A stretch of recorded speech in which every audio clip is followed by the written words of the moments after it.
I actually have to retract my previous complaints about the YouTube app. It turns out this problem more so has to do with Apple due to that whole slowing of the phone thing, and my phone was affected by that. Although it's I guess being mostly noticed by the YouTube app, because when you go on there and try to watch a video, it will freeze, and then start back up, and then buffering, then start back up, and then buffering, buffer. Just it's a very annoying process.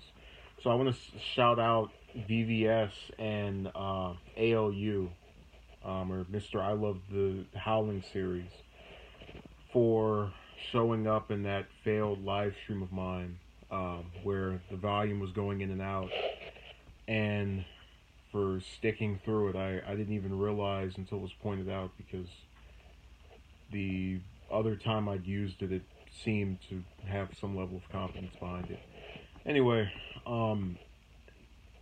with today being the start of a new year, I thought about many of the issues I had with 2017, whether it be from a personal or political standpoint. And one of the areas that kind of was a holdover from the year before and the year before and the year before was the subject of relationships. Now, I've made it no secret on here that I have struggled with these in the past, but I thought about the year in whole and just kind of separated it from previous years. Um, and in particular, I thought about how I went over and interacted with a variety of women at the start of this year, and also toward the latter part, where I was approached by not one, not two, not three, not four, but five different women. Um, and how each one of these five shared two commonalities. They all, in my view, appeared to be dateable and worthy of my attraction, interest, and various viewpoints of just being around, wanting to do something with. And they also shared the commonality of all being the ones that backed out of it later on.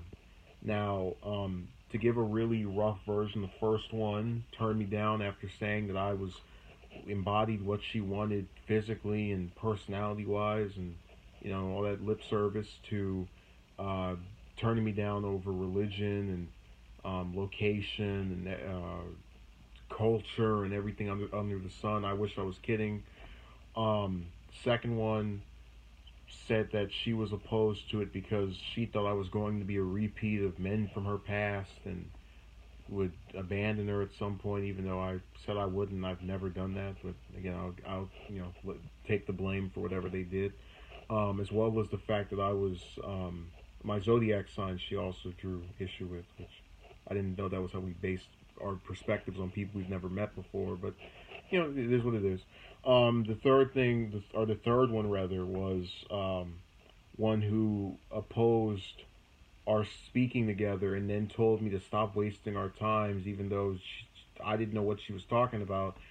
Um, it was probably the most confusing of all of them. And the fourth one, her last message to me was, "Hey, I can't wait to speak to you by voice too."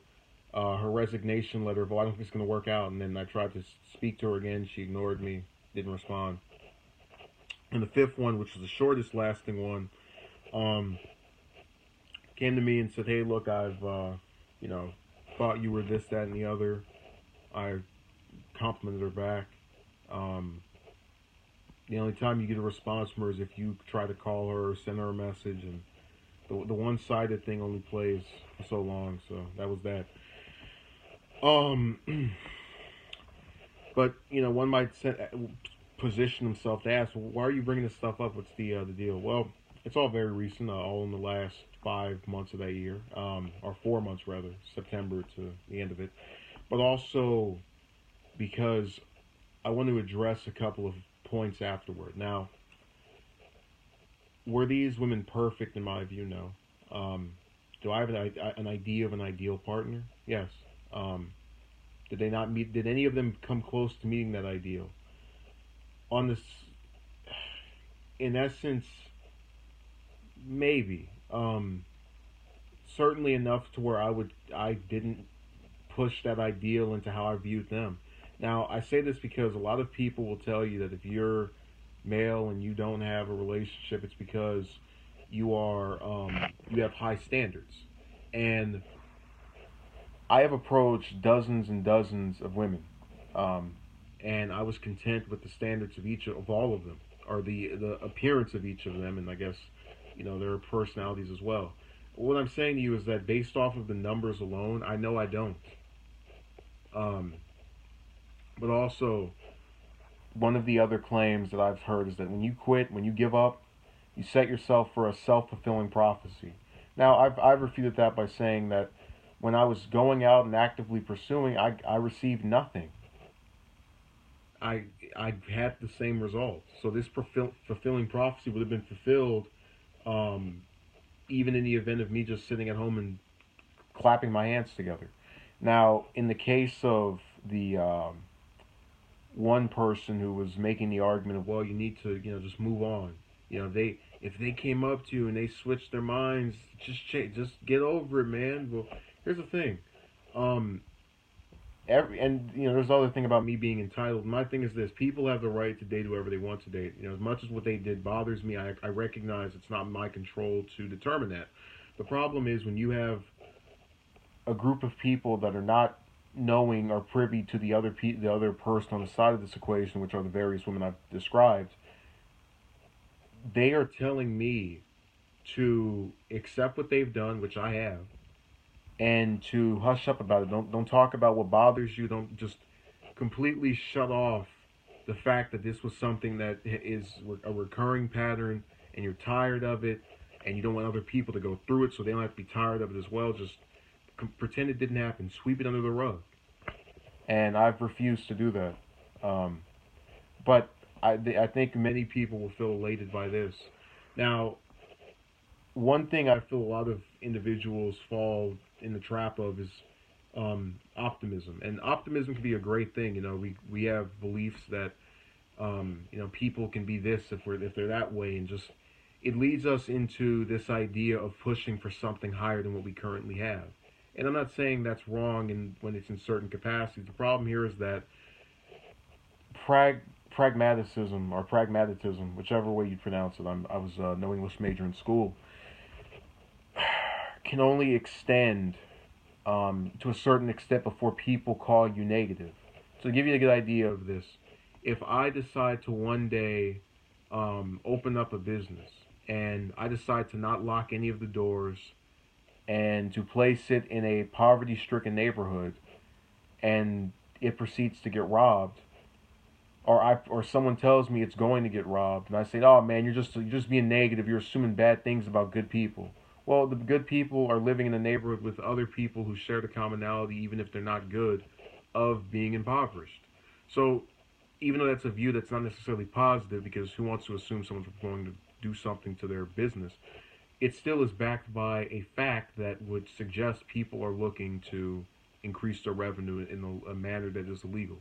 Now, in the case of the romantic thing, if I predict right now that I will not end up in a relationship for the rest of this year, even as it just started today, one would say that's negative. You're dooming yourself because you're saying that. Yeah, but me saying it isn't going to change someone from approaching me. It's not going to change me from approaching someone. It's not going to change me from being willing to do what I was willing to do when I said it was going to happen. It's a difference in rhetoric, but it's not a difference it shouldn't stir a difference in the actions of people who aren't privy to me saying it or of myself. That just shouldn't be the case. Now, in dealing with this for as long as I have, I've seen many people who will give up, who will quit, who will say, "Man, I can't do this." And I always wanted to believe that if I just stuck it out, if I just kept trying, if I just kept speaking to as many of them as I could, and if I would finally be able to do this. And that didn't work out because people don't share your interest in them. They're not as into you as you are into them, and that's fine. So then I thought to myself, well, maybe if I start getting approached, things will be different. Maybe if people start coming up to me and saying, "Hey, look, um, you know, if I am not the one who starts it, and I know for a fact the other person is interested, then this can potentially bode well for both of us." And sure enough, earlier this year, I was turned down in August by a woman that admittedly I had, no clue of knowing was interested, and she turned out not to be. And after that, that's when these five, you know, females started speaking to me afterward, and just this almost every couple of weeks. And I was so happy because I thought to myself, well, one of them's finally going to be the end of it because this never happened before. This is, historic in the life of me. And so I concluded, this is it. This could potentially just be the one size fits all, just stamped conclusion to this, and it didn't. Um, and I've accepted that. But what needs to be understood is that I have tried to be positive about this year after year. Even when I said I'm not, it's not going to happen. I still have that view in the back of my head that yes, if you just try, if you just give it what you have. And I one day I sat back, and this was actually yesterday too. I sat back and I thought to myself, regardless of what faults I have, and there's many. I sometimes will message too much. I sometimes will call too much. I sometimes will, maybe even overthink it. I'm not denying any of that. But the one thing I've tried to do, and I think I've been relatively successful at, is attempting. And what I mean by that is in the context of starting up any relationship, whether it be platonic, romantic, whatever. I will put effort into speaking and interacting and actively setting to do things with that person if I am interested in them. And I feel that wasn't done by any of these females, bar one, who proceeded to tell me, hey, look, I don't care how I feel about you, but, these other things are going to keep getting in the way, and I don't have enough strength or enough willingness to fight them or to not care about them because they matter more to me than you do, or they, how other people say or see this matters more than our actual relationship. Just proceeded to convey to me that I was nothing to her in the face of these other things that she kept saying were external factors behind her decision to say no, that first one. So, in telling you that, I want it to be understood. One of the frustrations I've had in speaking about this is that you get a couple of the same responses, and I get at some point criticism can be applied. Maybe if you do this, this will work. Okay, fair enough. But you'll have some who will come on here and say, it sounds like you've been talking to the wrong women. It sounds like you're talking to people who aren't into you. It sounds like not every, man, you don't understand. Not everyone's going to be into you. These are all things I've heard time and time again, because they're not unique. They're just repeats of things that have been said to other people that are being said to new people such as myself, that they are at least people that they think are new. And I can understand where one would come from in thinking I have to help this person because I feel sorry for them or feel bad for them. But it gets to a point where you get tired of it. And I've kind of gotten to this point where I'm tired of many things. And this is something I can blame, them for not continuing it or actually making it to where there is an actual relationship. But I place blame on myself for allowing myself to have engaged with these females and actually come to the belief that maybe this could be different, and try to see them as individuals rather than some collective gender that is all ultimately going to say no or turn me down. And really, it's a an aggravating cycle, because what I've attempted to do here is express my feelings and beliefs. Something I do with politics all the time and receive very little flack for, on a subject that I thought a lot of people were going through, and seemingly they were. There were others that were saying, I've had this experience, I've had that experience. And what I hate is that you'll have those who will hear this, who I will clarify things to over and over again. They'll still say, this is some generalization of all women. It's not. It's a particular percentage that is doing this. And one has to also get my mind, because one of the first one of those five said something to the effect of, would you have known that last year things would be different than how they were? Basically saying I couldn't predict the future. That's a good point to make, but the problem here is that a very small percentage of... So there's going to be let me rephrase that. There's a percentage of women that I will find attractive, but there's an even smaller percentage of women that will actually find me attractive. And I can guarantee there's an even smaller percentage are willing to go past that attraction to actually wanting to speak every day, to being around each other, to just doing things together. And it's as though she couldn't recognize it. She could not conceive that these figures I have no way of knowing actually exist. Actually exist. See, that's never been my mindset when I spoke to any of them. That oh, I could just talk to you for a couple of weeks, months, whatever, and then someone I like or feel is better suited will just magically spring up. I don't have that same luxury that I feel many of the women involved in this situation have, because I know that there's not some woman that is sitting around waiting to initiate these types of interactions with me, or is going to sweep me off my feet in the way that these other this other thing is with them. So I took it very seriously. I've made it clear I want this to not be some little fling we have for a couple of days or weeks and it's over. I wanted to show that I was willing to actually have something with a committed nature to it. So I just want this to, and I want this to be understood. It's not all of them, but it's enough of them that have done this. I'm tired of it. I used to believe that things would change.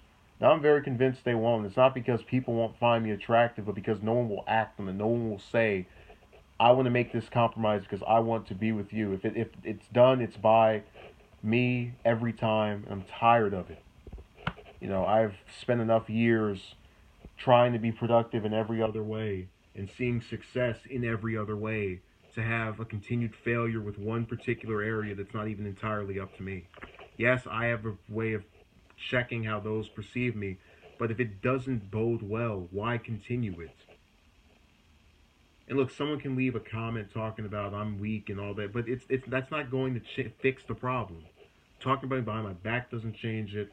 Leaving some comment about me being whatever you think I am is not going to help. And it's just so aggravating that we can't have dialogues about things anymore without people trying to, smear you online. Because I'm not doing that here. I'm saying what they said because I want it to be known. I tried. I gave it the effort I had. And that if it were up to me, there would actually be some attempt at forming compromises. So, I don't think it's going to happen. I have tried for as long as I can remember, with just since being attracted to the opposite sex, and I hope that the fate does not befall the many males that also speak on here and also talk about this topic. I'm done. And if someone approaches me, I'll say something back to them. I'll still actively engage with them, but this narrative of just keep trying, I'm done. It's over. Thank you, and Happy New Year's.